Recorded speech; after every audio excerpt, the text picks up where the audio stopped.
Hi, welcome back to Decision Sandbox. This is Matt Franklin, and today we're going to talk about a, um, a model, a discounted cash flow model, one for looking at total cost of ownership for conventional gasoline, hybrid, or plug-in hybrid. This is more of a personal decision modeling model. It doesn't have things like depreciation or corporate tax rate, any of that kind of stuff. So just you and making your own personal car purchase. So let me first talk about the overall organization of this model. And we've got vehicle purchase price.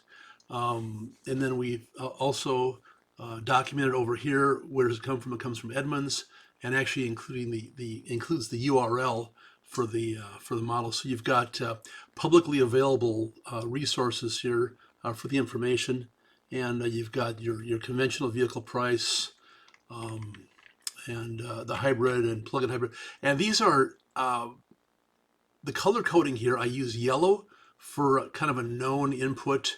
If you actually had a good solid assessment and you said, yeah, this is lower for your low and your high, but right now this is just sort of a guess. So I just threw a 10% on most of these variables for uncertainty to see how much they matter. If they do matter, I'm going to maybe reassess them, bring them up to the top.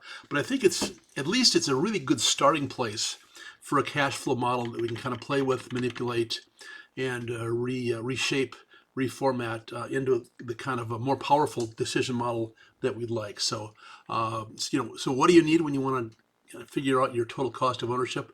Of course, vehicle purchase price. You've got fuel economy.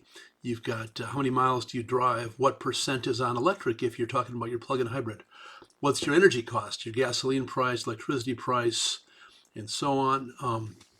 What is your what's your energy consumption per mile with when you're in electric mode? Annual miles, annual maintenance costs. I did notice here that yeah, we just got some assumptions there, but they're kind of reasonable, and we see how much they matter.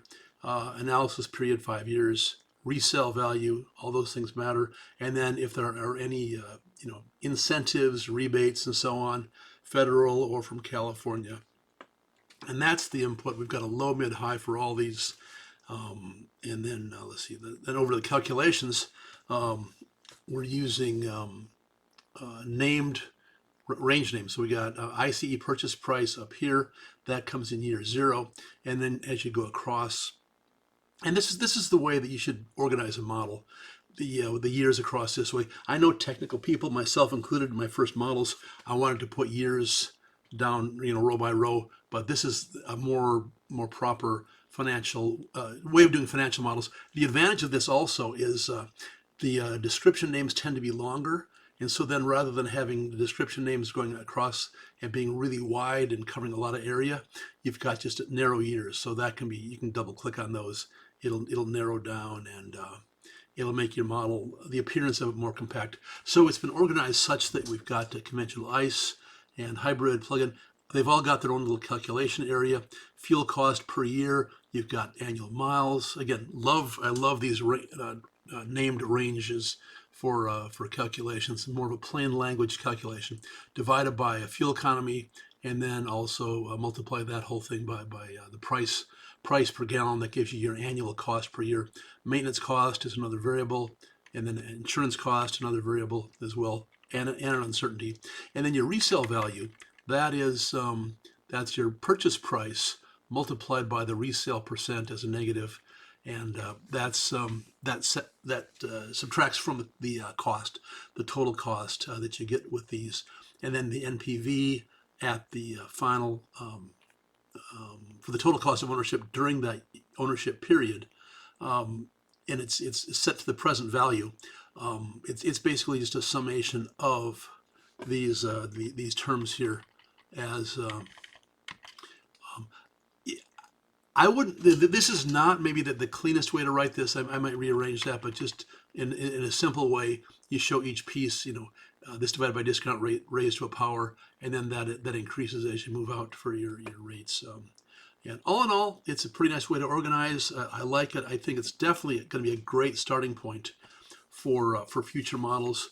Do a quick quality check on the Tornado, and it shows that Yeah, so what do you got? It shows that the rebate is the biggest piece of this.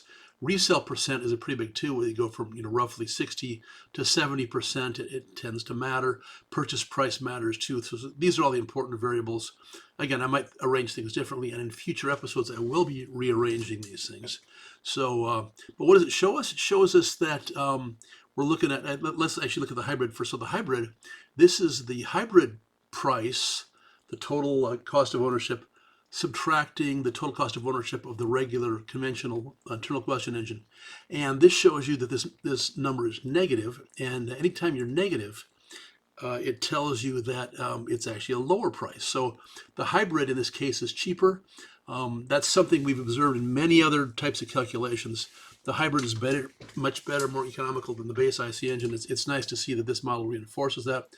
However, there's a lot of uncertainty, so that could depend on the hybrid resale value, purchase price, and so on. Also, you've got the plug-in hybrid cost above the internal combustion engine, and it is higher over the 5 years.